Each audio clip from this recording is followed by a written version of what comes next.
The big question is why?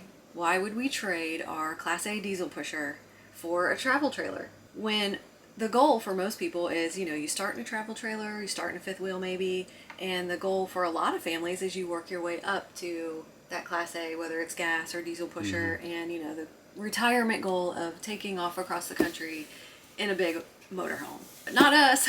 We went from fifth wheel to fifth wheel to Class A gas to Class A diesel Back to travel trailer. Right. Why would anyone do that?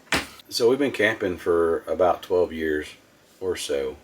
We've owned 5 campers. The one we're in now is our 5th. We had a Sierra fifth wheel, and then we had a Silverback fifth wheel, and that was a big one. That sucker was huge. And then we had a Georgetown Class A, and then we ended up in the Holiday Rambler Nautica, which is about when our channel kind of started. Yeah, well, our channel started when we had the Class A, actually. The Georgetown. We got serious with our channel around the Nautica, and then we went from all that to the 40-foot diesel pusher, brand new, to a 31-foot, 6-inch travel trailer. Yep. So we'll just jump into the reasons why we made such a drastic decision, and maybe y'all can relate, but they're very simple reasons, but also kind of like a discussion, because the number one reason is season of life. And season of life is different for everyone in all stages, and believe us, we've camped since our kids were little, not in diapers necessarily, but toddler stage and elementary school stage and up. But kids grow up, and also your financial goals change. And so those things are huge for us in the current stage of life. Our kids are currently between the ages, we have 5 kids, and they're between the ages of 26 and 14. Only 2 still left at home. I think 1.5. Emily is 18, and she's pretty much on that trajectory. Yeah. Out of the house. Starting her own life and independence. And one, our youngest, who is a freshman in high school, she's in the marching band. And if any of you have marching band kids, you know how big of a commitment that is in the summer and the fall. For the whole family. And that's camping season. Right. So there's a lot of reasons why we started questioning, who's coming with us and how much do we really need? The other reason along with that is financial goals. And we just simply have different financial goals. And we'll talk about that because cost is one of the reasons. We're at a season where we're going to start taking local trips more often, closer to home, because it might just be Jarrett and I. Instead of, packing up the whole family and going across the whole country and taking 2 weeks off. Like, we're just not even sure in the next 4-ish to 5-ish years that that's something that we can count on doing often. Maybe once a year, but I mean, are we going to maintain and hold on to this big motorhome for a trip like that once a year? And because seasons of life change, we went through a transition where you may have seen if you watched any of our videos, we actually made an out-of-state move and uprooted for job reasons and went out to Idaho, which turned out to only last about a year, but we ended up coming back home to Kentucky. And through those seasons of change for us, we discovered reason number 2, which was, it really depends on where you live in the country on what maybe RV might be best for you. Sorry we're wearing the same color. Not sure how that happened. Great minds think alike. So depending on where you live is kind of depending on how you camp. So like we had our Nautica while we were in Kentucky, and then we also had our Georgetown, and we could pretty much camp all year around here because of the weather. Now, granted, like one year we left to go to Key West at Christmas time, and we drove through flurries almost all the way to Georgia, but the roads weren't bad. I mean, it was flurries. Yeah, it was flurries. It was cold, but the roads weren't bad. They were wet, and we got down to Key West, no problem. Now, when we lived in Idaho, come Thanksgiving, give or take 30 days, you can't get out because you have mountain passes any which way you go. And let's just face it, it's not safe. And I know some of you guys do it, and you say, I do it all the time, but it's really not safe to track, those big heavy campers over a mountain pass in snow. And maybe you can get out, but in a week or 2 later, can you get back in? Right, you just never know. And Probably not. And it gets so cold there that, you know, you really got to, like, if you're coming in back in Idaho in, you know, November, December, whatever, or the northwest like that, I mean, you've got to stop and winterize and do all your stuff before you even get into town, because you'll freeze up on the way in. And so you kind of got to, like, keep a realistic expectation of what your camping season is going to be. Mm-hmm. And so when we lived out west, our camping season was significantly shorter. Yeah. And that was huge for us. It's a big reason we moved back out to Kentucky, because this is the lifestyle we love and we want to do it all year. Matter of fact, we've taken Christmas trips, gone down to Florida, you know, in our RVs. And so we wanted to continue to do that. And that was a big eye opener for us. And we're going out for Thanksgiving this year. It really got us just thinking, because even like in Idaho, like there's not a lot of big rig friendly campgrounds. Yeah, and I noticed when we lived there, a lot of people had RVs, but a lot of people had fifth wheels and travel trailers. You didn't see many big pushers. Yeah. So I'm sure there are some, but for us personally, we felt like, okay, if we were going to stay out there, I don't know that we need this huge motorhome. Now, in saying that, we live back in Kentucky now, and we don't have the motorhome, so, you know, it's like, well, could we use it more here? But yeah, again, there's more reasons why, because all the things we're talking about. Third reason is simplicity. Simplicity right now is huge for me. I think just we're at the stage of life where we're like, less is more. Experience over things, yes, but less is more. Like, I think we're just tired sometimes of everything that comes with whatever it is you venture out to do. And it's like, sometimes just keep it simple, and then you'll enjoy the adventure a little bit more. Well, I think sometimes I think it's like the modern conveniences become inconvenient at a certain point. Yes, and so, that can be across the board with like technology, and it's like, oh my goodness, how much is just too much? As far as like the simplicity of the units go, the travel trailer wins hands down and being much simpler. Which, because I do a lot of my own maintenance, I appreciate. So like the electrical system, we don't have the Pro Circuit or the Firefly, the precision circuits or the Firefly deal. Here we have like an old school pan on this trailer. Gas hot water heater versus the Aqua Hot. The Aqua Hot was awesome because you never ran out of hot water. The Aqua Hot was not awesome because they have thermostat issues. And that's one of my most watched videos on YouTube, is how to replace the thermostat on a Aqua Hot. Yeah. And so like the hot water heater on here, I mean, it's pretty simple. It's gas and electric. You can, you know, if it doesn't work, it's probably a fuse. And that's what I like about it. And so, and if it doesn't work, I can run down to a Camping World or a RV dealer and pick up a igniter or and whatever, and, you know, fix it in 20 minutes. One other thing is our pusher had 4 slides on it, and, you know, the way, yes, you can run them in by hand, but the way you have to run them in by hand, it's kind of a big job to get to them. Well, this guy here has basically, I can put my impact on one of these slides and run them in a few minutes, and I can get right to it without much trouble. Mm-hmm. So I like that, and just the way this unit works. The one big area that the diesel pusher or a Class A really, or most drivables at this point are, is the ease of setup. For sure, the diesel pusher wins. No, yeah, it's not even close. I think that's half the reason behind the word pusher. Just push a button. Yeah. You're looking at us sitting in our travel trailer currently, and we're at a little park here in Kentucky. We had to rehook and get level again a second time on this actual setup. Yeah. This weekend, and it was like, yeah, we kind of missed that button, don't we? The great thing about this unit, and I would say most fifth wheels would fall in the same category, is if I got air in my tires and I can get my slides in, I can get home. Yeah. And that's kind of nice, because with a diesel pusher, if it breaks down, I mean, you're getting a big rig towing truck, even a Class A gas. Some of those tows are up to like $1,000 to $1,200, and so they have insurance for those. And you're at the mercy of whoever can help you that day. When our Georgetown broke down on us, and the KOA in Georgia, they're like, "We're going to send you a tow truck," and they couldn't send us a tow truck.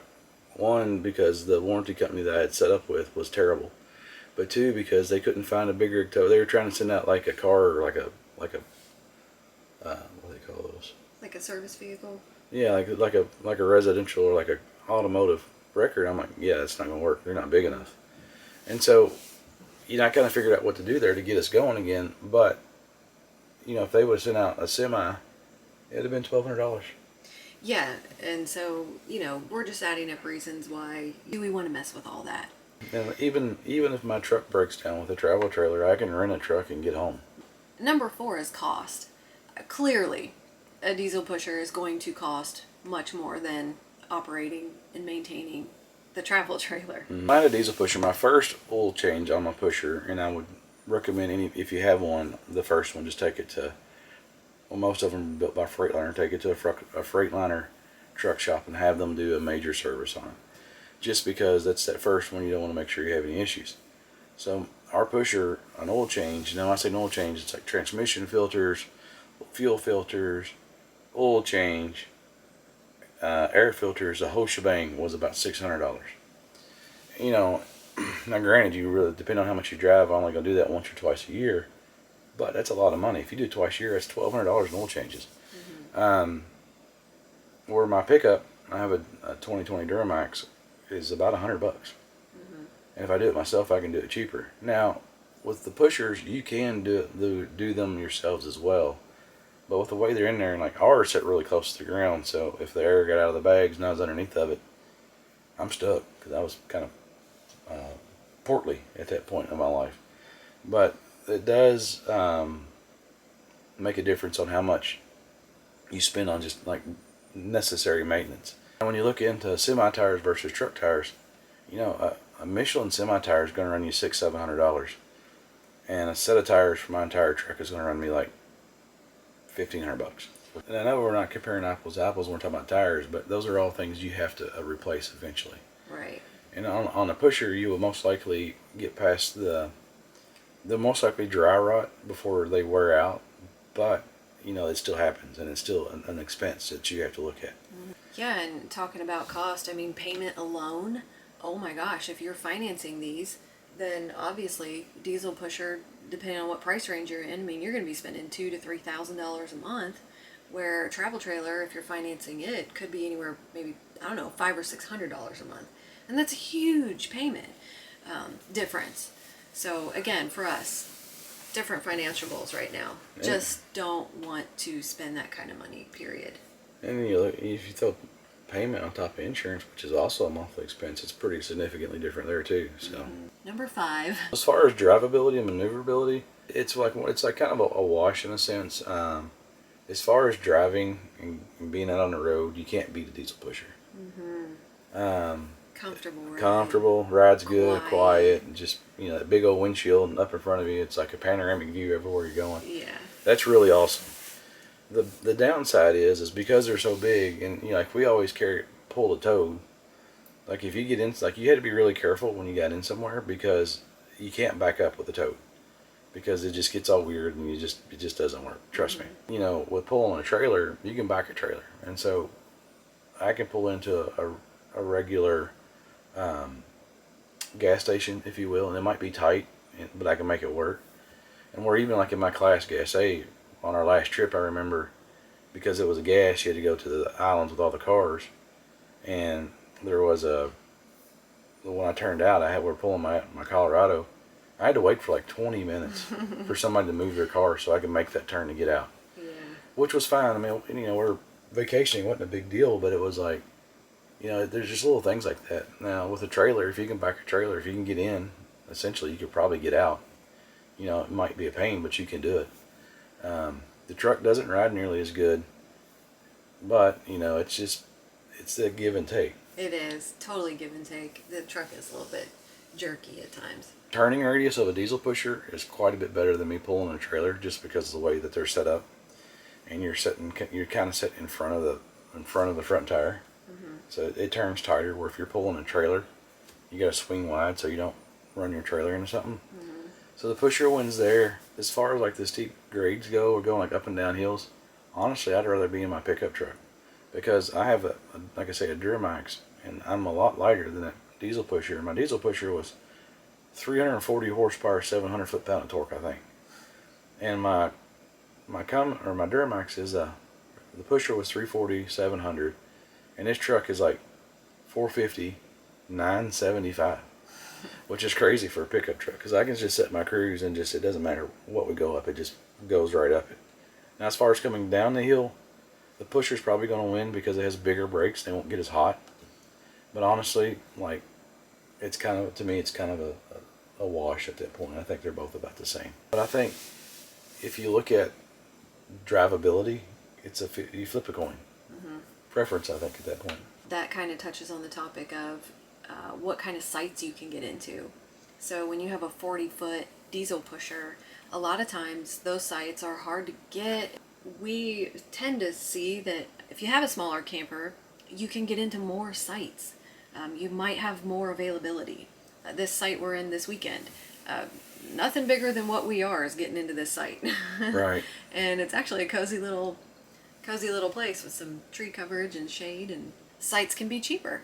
I can fit this on a 30-foot site or an 80-foot site, but a 40-foot pusher is not getting on a 30-foot site. Right. And that came into play as well, as far as like, well, if we're going to take more local trips and be more localized in smaller state parks and those kind of things, then, I mean, maybe we should make the trade because we can just do more in the travel trailer locally than we could in the diesel. But the con for us in the trade from the diesel to the travel trailer is we like our luxury campgrounds. Love them. And that's how we like to vacation.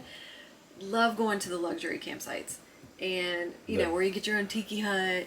And yeah, it's probably $200 a night, but like that's vacation to us. We love it. And you got a nice big grill or a nice stone fire pit, you know. Loved that part of it in the Class A, and you will miss out on that being in the travel trailer. Now, there are some nice campgrounds, of course, all over the country that you can still camp in a travel trailer, but you kind of miss out on that luxury campground experience. You do. Yeah. So it brings us to number 6 is storage. Now, obviously, the diesel pushers have a huge basement underneath and a ton more storage. Fifth wheels have a ton more storage. Travel trailers, not so much. Not much storage. But it goes back to, you know, if you're part-time or full-time, and how much do you really need? How much do you really need to take with you? And again, kind of goes back to season of life.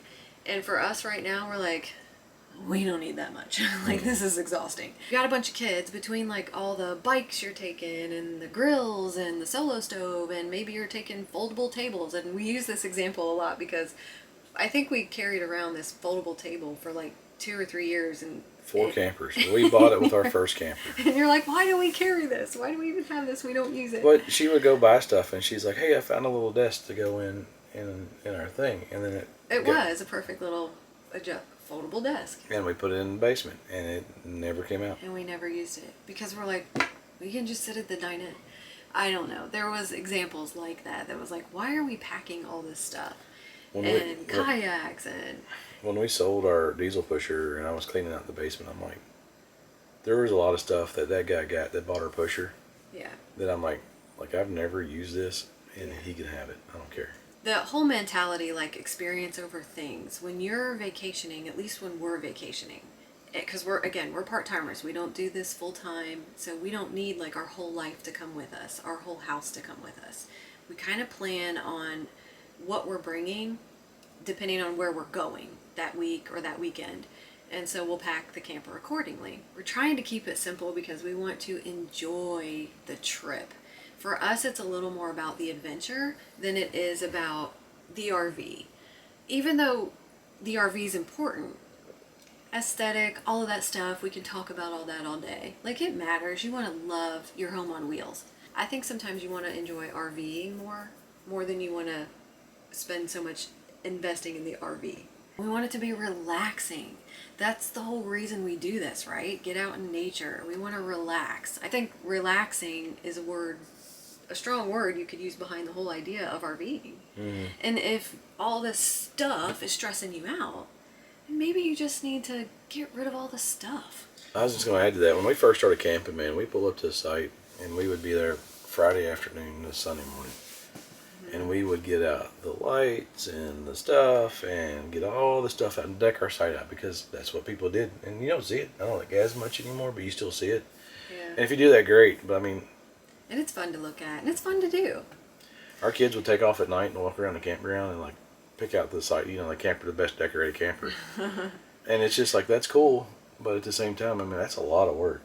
It is. And it's more stuff you're taking. If you're going to set up for somewhere for 2 weeks, great. You want it to feel like your little home. But if it's just a weekend or even a week, I don't know. How much stuff do you really want to set up and tear down?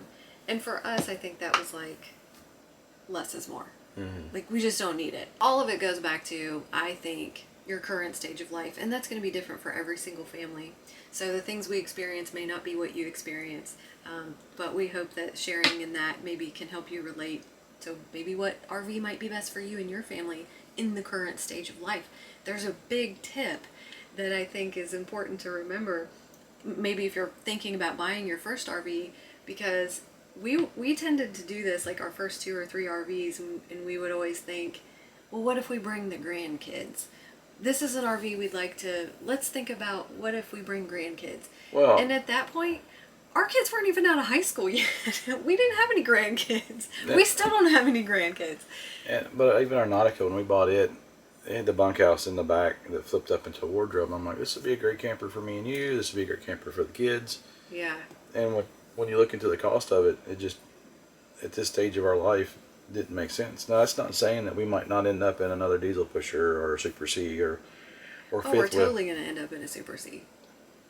But just where we're at now, it just doesn't make sense for us because one, with Libby's, going back to stage of life, is one, Libby's band schedule and just where we're at on things and our financial goals, it just doesn't make sense. Mm-hmm. But saying all this to say is, like, we've camped in the diesel pusher, and now we're in the travel trailer, and we've been in the fifth wheel, and it's still camping, and you can still have the same experience. You can still have the same experience. At the end of the day, some of these campgrounds that will take any type of RV, you're having the same camping experience. Now, you may not have the same RV experience, but you're having the same experience right here at this campsite, mm-hmm. at this particular campground. How much do you want to put into it? $300,000 diesel pusher or maybe a $40,000 travel trailer? It's a big decision. Comment below how many RVs you've owned, and comment below whether you think you should purchase for your current season of life or for your grandkids 15 to 20 years down the road when your RV will be 20 years old, or you kind of got to choose like what's happening currently. We're more of like buy what you need for now. We're like 5-year plan kind of people, and then that 5 years turns into like 2.5. That's what I was going to say, 2.5.